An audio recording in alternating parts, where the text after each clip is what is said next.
Kali ini kita akan membahas tentang salah satu prank terbesar sepanjang sejarah Indonesia. Bahkan ulama, pejabat hingga presiden dibodohi oleh si penipu. Bagaimana kisahnya? Alkisah, pada dekade 1970-an, viral seorang perempuan yang mengaku mengandung janin ajaib. Perempuan itu bernama Cut Zahara Fona asal Aceh. Dia menyebut kalau janin yang dikandungnya bisa bicara dan mampu melafalkan ayat-ayat suci Al-Quran. Klaim ini kemudian dibenarkan oleh beberapa orang yang mendengar suara Al-Quran dari dalam perutnya. Kabar ini pertama kali diberitakan oleh Harian Pos Kota Pimpinan Harmoko yang kelak menjadi Menteri Penerangan Indonesia dan terus-menerus diberitakan oleh media nasional itu. Akibatnya kabar ini menggemparkan Indonesia dan dunia internasional. Sejarawan Anhar Gonggong pada 2008 silam menyebut pendiri Majelis Ulama Indonesia kala itu, Buya Hamka, percaya akan hal ini.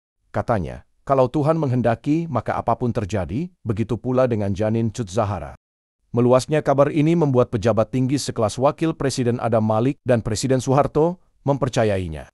Bahkan mereka mendatangkan langsung Cut Zahara ke istana untuk mendengar langsung. Orang yang membawa Cut Zahara ke istana presiden adalah Brigjen Bardosono, asisten pribadi Soeharto. Dia memperlihatkan Cut Zahara kepada presiden sebanyak 3 kali.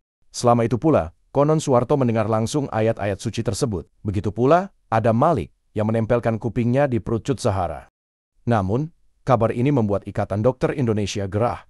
IDI kala itu telah membantah kebenaran kabar tersebut dari segi medis. Alasannya jelas, tak mungkin janin yang masih di dalam kandungan bisa berbicara. Namun, pernyataan IDI itu kalah dengan besarnya arus media yang mempercayai kasus Cut Zahara. Cut Zahara pada akhirnya tetap bebas berkeliaran. Dia kesana kemari, diundang berbagai pihak sembari menjual narasi kehebatan janinnya itu. Mantan Jaksa Agung Sugi Arta dalam Sanul Daca pada tahun 1989 mengatakan kalau Cut Zahara sudah mengunjungi beberapa negara untuk memperlihatkan kemampuan bayinya tersebut. Berkatnya, dia dapat cuan besar. Hingga akhirnya, tipu muslihat Cut Zahara terbongkar juga. Ada yang menyebut pembongkaran dilakukan oleh Ibu Tien, istri Presiden Soeharto. Lalu, ada pula yang mengatakan pembongkaran dilakukan oleh Kapolda Kalimantan Selatan, Suasono Abdul Halim. Terlepas siapa otak pembongkaran, yang pasti Cut Zahara terbukti berbohong. Rupanya, dia menempelkan tape recorder di perutnya, sehingga seakan-akan bisa keluar suara dari dalam perut. Maklum, tahun 1970-an, tape recorder masih asing di Indonesia. Masyarakat saat itu baru mengenal radio dan televisi saja. Terbongkarnya kasus ini membuat Presiden Soeharto dan masyarakat internasional kena prank. Harian Indonesia Raya edisi 2 November tahun 1970 menyebut Cut Zahara langsung menghilangkan diri. Dicari pun tidak ketemu. Dia menghilang entah kemana sampai sekarang. Kasus penipuan ini sebetulnya masuk ranah kriminal, tetapi pihak berwajib tak mau mencarinya.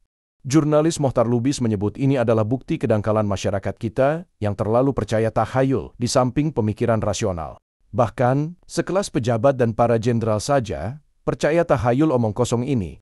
Memang ini tidak menimbulkan kerugian besar secara ekonomi, tetapi jelas membawa kerugian bagi harkat martabat pemimpin negara yang percaya begitu saja hal-hal irasional. Sekian dan terima kasih sudah menonton, sampai jumpa di konten menarik lainnya.